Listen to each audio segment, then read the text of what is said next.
Again, some insurance companies have seen issue these kind of bonds, but again, a good way to cement the concept in our minds.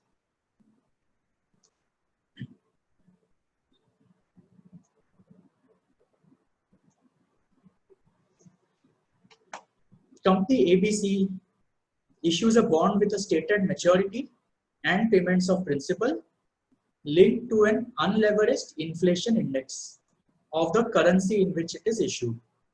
So let's say I am an Indian company. I am saying the interest is linked to the inflation rate. And it is a simple, there's no complication to the inflation rate that I consider. I'm not saying I'm going to do 1.2 times inflation rate and so on. The principal is protected. At maturity, you will get whatever you invested back. Would SPPI be met in this case? Again, I'll keep the chat box open for a few quick thoughts, quick responses.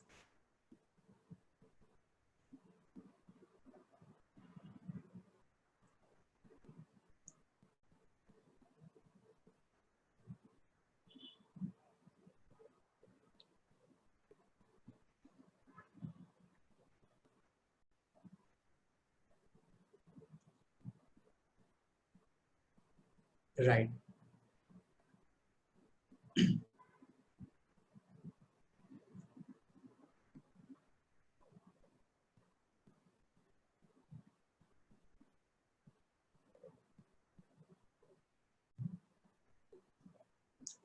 Okay. I think it's again a fair response, fair summary that I've got on the chat box. Basically, let's talk about the first situation to begin with. SPPI would be met here for the simple reason that inflation is also reflective of time value. Right? It's time value of money at the end of the day. It's a reflective in real terms of what's the time value of money. So the standard does permit SPPI to be met even if it's an inflation index instrument. So SPPI in this situation is met. There is no challenge. Now, with respect to the second one, there were a couple of responses that I got saying SPPI would not be met. Now, the answer is SPPI would still be met. And the reason or the logic behind it is that basically it says when you gave 100 rupees, that 100 rupees had a certain value in real terms on the date when it was given. 6 months later, or say on maturity, if the value of that 100 rupees in real terms has gone down and you get what is there in real terms at that date, then SPPI is still met. So this is a slight twist in the situation. SPPI is met purely because it is inflation linked and time value could be negative. We are seeing that in some of the economies where time value of money is getting negative. So just because time value of money is negative does not mean SPPI is not met. Not a very practical example in our Indian situation, but conceptually, the point to drive home is time value of money could be negative. And the broader answer is as long as it is unleveraged, indexed to an inflation of the currency in which it is issued, SPPI meets. If it was, well, look, if it was a rupee bond and I was using US inflation index, that would have failed SPPI. So that's the moot point on this slide here. Currency in which instrument is issued. Just that's the key point to be kept in mind. Time value of money could be negative.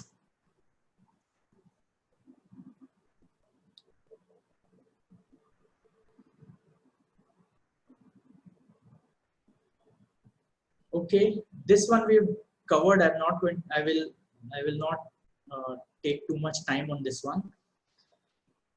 ABC issues a bond with a stated maturity, variable interest rate, and borrower can choose a market rate that corresponds to the reset period. So basically the borrower will be able to tell, I want a 3 monthly payment, 3 monthly interest reset. Would SPPI be met? The answer is yes. SPPI would be met here. This is an example of a variable loan that we saw. and the modified duration could be the other angle. But in general, in these cases, SPPI is met. Just because it's a variable rate instrument doesn't mean SPPI fails. Okay. Third situation, what if the company took a fully collateralized loan with full recourse?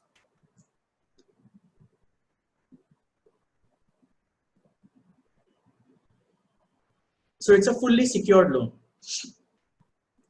Absolutely. SPPI has nothing to do with security. The security should ideally reflect in the coupon. And therefore the coupon could be lower than an unsecured loan. But it does not impact SPPI. Contractual cash flows, still principal, still interest. Okay, now let's make this a little more complex, little more interesting.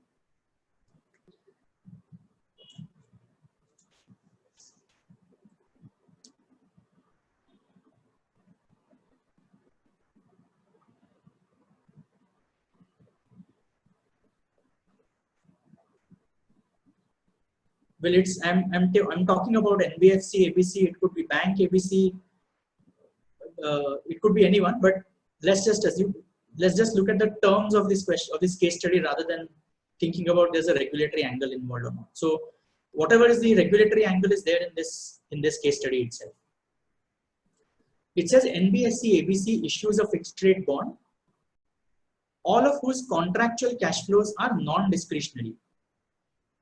But the issuer is subject to a law that permits or requires a national resolving authority, in this case RBI, to impose losses on the holders of the instrument in case of a severe financial difficulty or if additional regulatory capital is required. Would the SPPI criterion be met? And I'm sure you will recall a couple of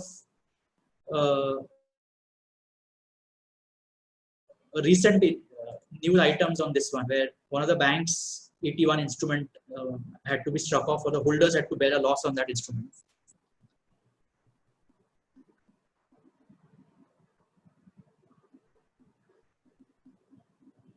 Okay, and most of them have said yes, SPPI would be met. The answer is absolutely correct, for the reason that you only look at the contract. And this is where I go back to my first couple of slides, where I said what is there in the contract is relevant, what is outside the contract is not to be considered in the assessment. So yes, there is a law, a regulator can step in at any time and prevent payments. Does not matter. You look at what's there in the contract. That's what is within the control of both the parties. Now, would the assessment change if the contract itself included this? That look, if my rate, say, if my capital adequacy ratio goes below what is prescribed in law, I will not take payment of interest and I will knock off certain principal. At that stage, the answer will change. So once again, the devil is in the detail. It is very important to look at some of these contracts more carefully. Because at some line, someone may have prepared this. At the end of the day, look, accountants don't always end up drafting a lot of these contracts. So SPPI will not be met in the second case. But what will be the heading of the instrument? It will be AT1 instrument. Right? So look at the form. Don't look at the form, look at the substance. Very important to carefully read some of these terms of the instrument before we conclude. Whether you're an advisor and especially if you're an auditor.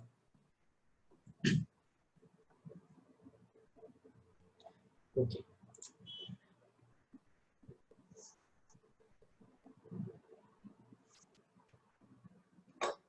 Okay, this example also we have actually beaten to death. Convertible bond pricing linked to equity, SPPI is not met. Okay, there was one question which I saw earlier around a perpetual instrument. Now, very, very important here to note the contractual terms. The bond is perpetual, but it's callable by the issuer. But the interest is payable only if the company remains solvent after payment. And in any period, if it does not pay interest, it does not get carried forward. So there is no interest on interest. Do you think SPPI would be met?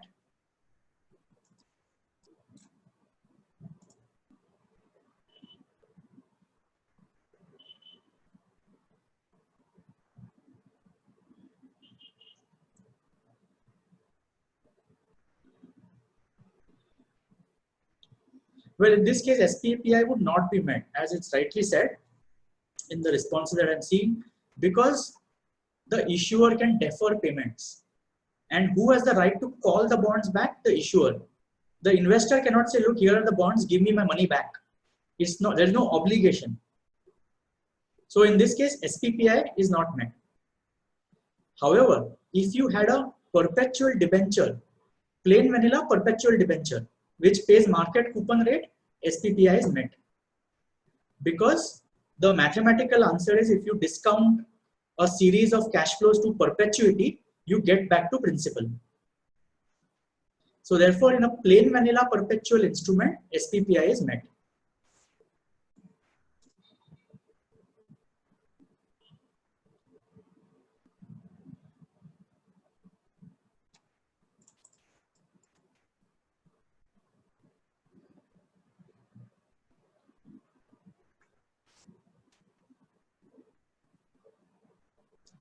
Okay, that is what we wanted to talk about the SPPI assessment. Again, in a very practical sense, for example, SPPI identification is not too complex. Couple of issues to be kept in mind. Okay, there is a question around debentures where interest rate is not market linked. Now, if the interest rate is not market linked, which is where it's, for example, a holding subsidiary relationship, employer-employee relationship, I will once again draw your attention back. It's a good question to be talking at this point. Let's go back to definition of what is principal. Sorry, I'm going a few slides back, but principal is the fair value of the asset at initial recognition. Right, so perfect question. Interest-free loans, interest-free security deposits, all of that is absolutely fine. And now let's apply this definition. The definition is, principal is the fair value of the asset at initial recognition.